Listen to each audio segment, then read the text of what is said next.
Hey dude, welcome to all. Now Tugmar. இந்த ஆண்டு BRICS மாநாடு அப்படின்றது இந்தியா தான் தலைமை பொறுப்பேற்று நடத்திருக்குது நம்ம எல்லாருமே கேள்விப்பட்டிருப்போம். அதே சமயம் இந்த மாநாடு எப்போ நடைபெறுது அப்படின்ற ஒரு தேதி இன்ன வரைக்கும் அறிவிக்கப்படாமல் இருந்தாலும் இந்தியா தான் இந்த மாநாடை இந்த ஆண்டு தலைமை பொறுப்பேற்று நடத்திருக்குது. இந்த ஒரு பக்கம் இப்போ ரீசெண்டாக நேற்று நம்மளோட வீடியோ கூட பார்த்துருப்போம். அதாவது சீனாவுடைய அதிபர் ஷி ஜின்பிங் இந்தியாவிற்கு வருகை தர இருக்காங்க. மெயினாக இந்த மாநாட்டில் கலந்து கொள்வதற்காக இந்தியாவிற்கு வருவாங்க அப்படின்னு மாதிரி தகவல் வெளிவந்து நம்ம பார்த்துருப்போம். மெயினாக இந்த ஒரு தகவல் அப்படின்றது இப்போ நம்மளோட வெளியுறவுத்துறைக்கு ஒரு ஆச்சரியத்தை ஏற்படுத்திருக்கு அப்படின்னு தான் சொல்லணும். மெயினாக இதை பற்றி நம்மளோட வெளியுறவுத்துறை சில விஷயங்கள் சொல்லப்பட்டிருக்கு. மெயினாக இந்த ஒரு மாநாட்டை பற்றி அது என்னென்ன அப்படின்றத நம்ம பார்த்துருவோம். அடுத்து நம்ம இரண்டாவதாக பார்க்க போகிற விஷயம் என்ன அப்படின்றத பார்த்தீங்கன்னா ஈரானுடன் அணுசக்தி ஒப்பந்தத்திலிருந்து 2018ஆம் ஆண்டு அமெரிக்கா விலகியதை நம்ம பார்த்துருப்போம். பட் இப்போ இந்த ஒரு சூழ்நிலை அமெரிக்காவோட அதிபர் ஜோ பைடன் ரீசெண்டாக ஒரு சில விஷயம் சொல்லியிருந்தாங்க. அதில் முக்கியமாக இந்த அணுசக்தி ஒப்பந்தத்தின் அடிப்படை, அதாவது ஒப்பந்தத்தின் நிபந்தனை எல்லாமே முழுமையாக ஈரான் பின்பற்றுனா இதில் கண்டிப்பாக அமெரிக்கா இணையும், இதற்கு நம்ம பேச்சுவார்த்தை நடத்தலாம் அப்படின்னு மாதிரி சொல்லியிருந்தாங்க. பட் இப்போ இந்த ஒரு சூழ்நிலை ஈரான் சேர்ந்து பார்த்தீங்கன்னா இந்த ஒப்பந்தத்தை மீறி ஒரு முக்கியமான ஒரு விஷயத்தை பண்ண போகிற மாதிரி தான் எச்சரிக்கை விடுக்கப்பட்டிருக்கு. அது என்ன அப்படின்றத பார்த்துருவோம். அடுத்ததான் நம்ம மூன்றாவதாக பார்க்க போகிற விஷயம் என்ன அப்படின்றத பார்த்தீங்கன்னா சீனாவோட நிறுவனங்களின் மீதான அமெரிக்காவோட ஒருதலை பட்ச பொருளாதார தடைகளை நீக்க வேண்டும் அப்படின்னு மாதிரி இப்போ சீனாவுடைய வெளியுறவுத்துறை அமைச்சர் வாங் யி ரீசெண்டாக அமெரிக்காவுக்கு வலியுறுத்திட்டாங்க. இன்னும் இதை பற்றி சில விஷயங்கள் பேசுறாங்க. அது என்னன்னு அப்படின்றத நம்ம பார்த்துருவோம். அடுத்து நம்ம லாஸ்டா நான்காவதாக பார்க்க போகிற விஷயம் என்ன அப்படின்றத பார்த்தீங்கன்னா எகிப்தில் பார்த்தீங்கன்னா ஒரு மிகப்பெரிய ஏரி இருக்கு. அந்த ஒரு ஏரியில் நூற்றுக்கணக்கான மக்கள் தினம் தினம் படகு சவாரி செய்யறது அப்படின்றது ஒரு வழக்கமான விஷயம் தான். பட் இப்போ இந்த ஒரு சூழ்நிலை ரீசெண்டாக பார்த்தீங்கன்னா ஒரு படகுல ஒரே ஃபேமிலி சேர்ந்தா ஒரு 15 பேர் சவாரி செஞ்சுட்டு இருந்தாங்க. அப்போ அந்த ஒரு நேரத்தில் திடீர்னு எதிர்பாராத விதமாக அந்த படகு கவிழ்ந்துரு, அந்த ஏரியில் கவிழ்ந்து எல்லாருமே அந்த ஏரியில் விழுந்துறாங்க. இதில் சில பேர் உயிர்ந்துறாங்க, சில பேரை இன்னும் தேடும் பணி அப்படின்றது நடைபெற்று வந்துட்டு இருக்கு. இது என்ன அப்படின்னு நம்ம பார்த்துருவோம். மொத்தமாக இந்த ஒரு இந்த 4 விஷயங்கள் தான் நம்ம ஃபுல்லாக டீட்டாக பார்க்க போகிறோம். வாங்க இப்போ நம்ம டாபிக் உள்ள போகலாம். முதல் விஷயம், பிரிக்ஸ் மாநாடு அப்படின்றது வருடம் நடைபெற ஒரு மாநாடு தான். இதில் இந்த ஆண்டு இந்தியா தலைமை பொறுப்பேற்று நடந்திருக்கு. இப்போ இந்த ஒரு செய்தி, அதாவது இந்த பிரிக்ஸ் மாநாடு அப்படின்றது நடைபெறது எப்போ, இதை பற்றின முழுமையான தகவல், அதாவது எந்த தேர்தல் என்னைக்கு நடைபெறுது அப்படின்ற பத்தி இன்ன வரைக்கும் வெளியிடப்படாமல் இருந்துட்டு இருக்கு. பட் அதற்குள்ள இப்போ ஒரு செய்தி வேகமாக பரவி வந்துட்டு இருக்கு. அதாவது இந்த மாநாட்டில் பங்கேற்பதற்காக சீனாவுடைய அதிபர் ஷி ஜின்பிங் இந்தியாவிற்கு வர இருக்காங்க அப்படின்னு மாதிரி தகவல் வேகமாக பரவி வந்துட்டு இருக்கு. இதே ஒரு நேரத்தில், அதாவது இந்த நேரத்தில் நம்ம மெயினாக கவனிக்க வேண்டிய கவனிச்ச ஒரு விஷயம், அதாவது இந்திய சீனா எல்லை பிரச்சனை அப்படின்றது கிட்டத்தட்ட 10 மாசங்கள் மேல நீடிச்சு வந்த நிலையில இப்பதான் இந்த பாங்காங் சோ பகுதியில் மட்டும்தான் சீனா படையில விலக்கி கொண்டு வந்துட்டு இருக்கு. இன்னும் சில இடங்களை பதட்டமா சொல்லி, அதாவது படையில விலக்கி கொள்ளப்படாமல் இருந்துட்டு இருக்கு. இப்படி இந்த ஒரு பிரச்சனை காரணமாக இருதரப்பிற்கும் இடையான உறவு அப்படின்றது பெரிய அளவுக்கு பாதிப்பு ஏற்பட்டிருக்கதை நம்ம எல்லாருமே பார்த்திருப்போம். இந்த நிலையில் தான் இந்தியா, பிரேசில், ரஷ்யா, சீனா, தென்னாப்பிரிக்கா ஆகிய நாடுகள் அடங்கிய அமைப்பு இந்த பிரிக்ஸ் அமைப்பு. இந்த அமைப்பு தான் இந்த மாநாடு அப்படின்றதான் இந்த ஆண்டு இந்தியா தலைமை பொறுப்பேற்று நடத்திருக்குது. இது ஒரு புறம் இருந்தாலும் இதை பற்றி சீனாவுடைய வெளியுறவுத்துறை இப்ப ரீசெண்டா சொல்லப்பட்டது, அதாவது இந்தியாவிற்கு நாங்க முழு ஒத்துழைப்பை நாங்க தருவோம் அப்படின்னு ஒரு பக்கம் சொல்லப்பட்டிருந்துச்சு. அதோட சேர்த்து இந்தியா மற்றும் கூட்டமைப்பில் அடங்கிய நாடுகளுடன் நாங்க ஒத்துழைப்பையும் அப்புறம் உறவையும் மேலும் வலுப்படுத்துவதற்கான முயற்சியில் இறங்குவோம் அப்படின்ற சீனா சொல்லிட்டு, அதோட சேர்த்து சீனாவுடைய அதிபர் ஷி ஜின்பிங் வருகை தருவாங்க அப்படின்னு மாதிரி சொல்லப்பட்டிருந்துச்சு.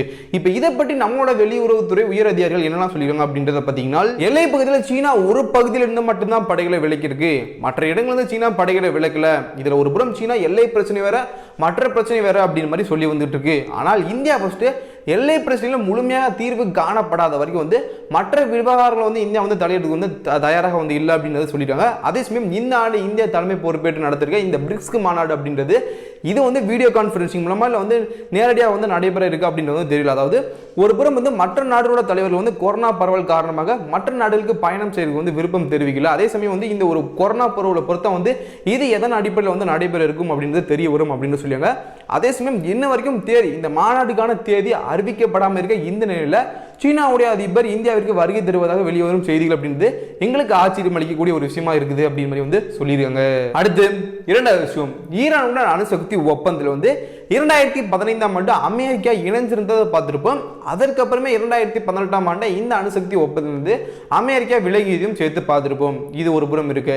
மெயினா அப்ப இருந்தே அமெரிக்காவுக்கும் ஈரானுக்கும் இடையே மோதல் போக்கு அப்படின்றது நீடிச்சு வந்துட்டு நம்ம பார்த்து வந்துட்டு இருக்கோம். இப்ப இந்த ஒரு சொல்ல அமெரிக்காவோட புதிய அதிபராக ஜோ பைடன் பதவியேற்றதுக்கு அப்புறத்திலிருந்து மறுபடியும் அமெரிக்கா இந்த அணுசக்தி ஒப்பந்தத்தில் வந்து இணைங்க அப்படின்னு மாதிரி வந்து ஈரான் சைடிலிருந்து ஜோ பைடன் அவங்க நிர்வாகத்திடம் வந்து வலியுறுத்தப்பட்டு வந்துட்டு இருக்கு. அதே சமயம் ஒரு பக்கம் ஜோ பைடன் அவங்க நிர்வாகம் சைடிலிருந்து சொல்லப்பட்ட ஒரு விஷயம், இந்த அணுசக்தி ஒப்பந்தத்தில் வந்து முழுமையாக எல்லா ஒப்பந்தின் விதிமுறைகளை வந்து முழுமையாக வந்து ஈரான் வந்து பின்பற்றுச்சுன்னா இந்த அணுசக்தி ஒப்பந்தத்தில் வந்து அமெரிக்கா இணைவதற்கான ஒரு பக்கம் பேச்சுவார்த்தை வந்து நடத்தலாம் அப்படின்ற மாதிரி வந்து ஒரு பக்கம் சொல்லப்பட்டுருச்சு. ஆனால் ஒரு பக்கம் ஈரான் இப்ப இந்த ஒரு சூழல் என்ன பண்ணி வந்துட்டு இருக்குன்னா, அணுசக்தி ஒப்பந்தத்தின் நிபந்தனைகளை மீறி 60% வரைக்கும் வந்து யுரேனியம் செறிவூட்டல வந்து அதிகரிப்போம் அப்படின்னு மாதிரி வந்து எச்சரிக்கை விடுக்கப்பட்டிருக்கு. அதாவது இந்த ஒப்பந்தத்தின் அடிப்படை நிபந்தனைகள் படி வந்து பார்த்தோம்னா, அணுசக்தி ஒப்பந்த நிபந்தனைகள் எப்படி வந்து பார்த்தீங்கன்னா, யுரேனியம் செறிவூட்டல் அப்படின்றது 3.67% மேல வந்து அதிகரிக்க கூடாது அப்படின்றதான் வந்து நிபந்தனை. பட் இதுல வந்து போன மாசம் வந்து பார்த்தீங்கன்னா இந்த நிபந்தனைகளை மீறி 20% மேல வந்து யுரேனியம் செறிவூட்டல் வந்து அதிகரிச்சிருச்சு. பட் இப்போ இந்த ஒரு சூழல்ல நாங்கள் தேவைப்பட்டால் நாங்கள் வந்து 60% வரைக்கும் நாங்கள் வந்து யுரேனியம் செறிவூட்டல் வந்து அதிகரிப்போம் அப்படின்னு வந்து எச்சரிக்கை விடுக்கப்பட்டிருக்கு. இதெல்லாம் பார்த்துட்டு இதற்கு முன்னாடியும் அமெரிக்கா ஈரானும் இந்த அணுசக்தி ஒப்பந்தத்தில் வந்து இணையுமா, நீங்களே சொல்லுங்க. அடுத்து மூன்றாவது விஷயம், அமெரிக்காவோட அதிபராக ஜோ பைடன் அவங்க பதவியேற்றதுக்கு அப்புறம் முதல் முறையா ரீசெண்டா கடந்த 11ஆம் தேதி அப்ப சீனாவுடைய அதிபர் ஷி ஜின்பிங் கூட வந்து தொலைபேசி மூலம் தொடர்பு கொண்டு வந்து பேசினாங்க. அதாவது அதிபராக பதவியேற்றதுக்கு அப்புறம் முதல் முறையா வந்து பேசினாங்க. அதில் வந்து பேசினது என்ன அப்படின்றது வந்து பார்த்தீங்கன்னா, அதாவது மெயினாக வந்து சொன்னது நியாயமற்ற பொருளாதார செயல்பாடு, அப்புறம் வந்து ஹாங்காங்கில் தேசிய பாதுகாப்பு வந்து கொண்டு வந்தார், அப்புறம் வந்து மனித உரிமை மீறல், அப்படி வந்து சீனாவுடைய நியாயமற்ற நடவடிக்கைகளுக்கு ஒரு பக்கம் வந்து ஜோ பைடன் அவங்க கவலை தெரிவிச்சிருந்தாங்க. அதற்கப்புறம் செய்தியாளர் சந்திப்பில் ஜோ பைடன் அவங்க சொன்ன ஒரு விஷயம், சீனாவின் மனித உரிமை மீறலுக்கு வந்து கண்டிப்பா விளைவுகளை வந்து சந்திக்க நேரிடும் அப்படின்னு மாதிரி வந்து மறைமுகமா வந்து எச்சரிக்கை விடுத்திருந்தாங்க. இப்போ இந்த ஒரு சூழ்நிலை நேற்று முன்தினம் வந்து பார்த்தீங்கன்னா சீனா அமெரிக்கா ஒருவேளை கவனம் செலுத்துவது தொடர்பாக சீனாவுடைய வெளியுறவுத்துறை அமைச்சர் வந்து வருடாந்திர மாநாடு வந்து பீஜிங் வந்து நேற்று முன்தினம் நடைபெற்றுருந்துச்சு. அதுல சீனாவுடைய வெளியுறவுத்துறை அமைச்சர் வாங்கி வந்து கலந்து கொண்டாங்க. அதுல என்ன பேசியிருந்தாங்க அப்படின்றத பாத்தீங்கன்னா, சீனாவின் முக்கிய நலன், தேசிய கௌரவம், வளர்ச்சியான உரிமைகள் ஆகியவற்றை வந்து அமெரிக்கா வந்து மதிக்கும் அப்படின்னு நாங்க வந்து நம்புறோம். அதே மாதிரி வந்து சீனாவின் இறையாண்மை பாதுகாப்பு வந்து குறை மதிப்பிற்கு உட்படுத்துவது வந்து அமெரிக்கா நிறுத்திக் கொள்ள வேண்டும் அப்படின்னு வந்து வலியுறுத்திருக்காங்க. மெயினா சீனாவின் பொருட்கள் மீதான நியாயமற்ற கட்டணங்களை வந்து விதிக்காமல் இருக்கிறது, அப்புறம் சீனாவுடைய ஆராய்ச்சி மற்றும் கல்வி நிறுவனங்கள் மீதான பொருளாதார தடை வந்து விதிக்காமல் இருப்பது, அப்புறம் சீனாவை பகுத்தறிவற்ற முறையில் வந்து அடக்காமல், அதாவது அடக்க நிறைக்காமல் இருப்பது, இப்படி வந்து இது எல்லாமே வந்து அமெரிக்கா சீக்கிரத்தில் வந்து சரி செய்யும் அப்படின்னு வந்து சீனாவுடைய வெளியுறவுத்துறை அமைச்சர் வந்து இப்ப ரீசெண்டா இந்த மாதிரி வந்து சொல்லியிருக்காங்க. அடுத்து 4வது விஷயம், எகிப்துல வந்து பாத்தீங்கன்னா 3வது மிகப்பெரிய நகரமான அலெக்சாண்ட்ரியாவில் வந்து பாத்தீங்கன்னா மரியட் அப்படின்ற ஒரு ஏரி வந்திருக்கு.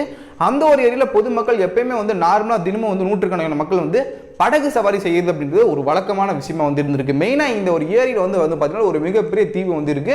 இந்த ஏரியில வந்து அந்த தீவுக்கு போயிட்டு மக்கள் வந்து வர்றது ஒரு வழக்கமான விஷயம் தான். இதுல வந்து பாத்தீங்கன்னா எப்பயும் போல வந்து ரீசெண்டா இப்போ வந்து ஒரு ஃபேமிலி கிட்டத்தட்ட வந்து 15 பேர்கள் அடங்கிய ஒரு ஃபேமிலி வந்து படகுல வந்து சவாரி செஞ்சு அந்த ஒரு தீவுக்கு வந்து போயிட்டாங்க. அதுக்கப்புறம் போயிட்டு பார்த்துட்டு மறுபடியும் வந்து அந்த படகுல வந்து ரிட்டர்ன் வந்துருக்காங்க. அப்படி வந்துட்டு இருக்க நேரத்தில் தான் திடீர்னு அந்த படகு வந்து கவிழ்ந்துருது. அது கவிழ்ந்தனா வந்து அந்த 15 பேர் வந்து உள்ள வந்து ஏரிக்குள்ள வந்து போயிடுறாங்க.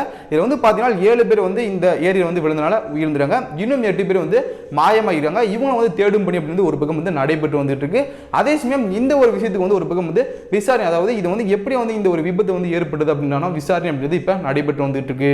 சரி, இதெல்லாம் பார்த்து நான் ஒன்று கேட்கணும்னு நினைச்ச கேள்வி என்ன அப்படின்ற பார்த்தீங்கன்னா, எல்லை பிரச்சனையில் முழுமையாக தீர்வு எட்டப்படுவதா வந்து ஒரு முதல் முக்கியமான விஷயமா வந்து நமக்கு வந்து பார்க்கப்பட்டு வருது. பட் ஒரு பக்கம் இந்த பேச்சுவார்த்தைக்கு சீனாவுடைய அதிபர் ஷி ஜின்பிங் வந்து வருகை தருவதா வந்து சொல்லப்பட்டிருக்கிறது வந்து பார்க்கும்போது உங்களுக்கு என்ன தோணுது? உங்களோட ஒப்பீனியன் என்ன? அதை மறக்காம கீழே கமெண்ட் சொல்லுங்க. இது மாதிரியான வேற எந்த ஒரு டாபிக்ல வந்து பேசணும்னு சொல்லும் அதையும் மறக்காம கீழே கமெண்ட் சொல்லுங்க. கண்டிப்பா நான் வந்து பேசுறேன். நாளைக்கு ஒரு புதுவில் வந்து மீட் பண்றேன். அடுத்த நான் ஸ்டே சேஃப். ஜெய் ஹிந்த்.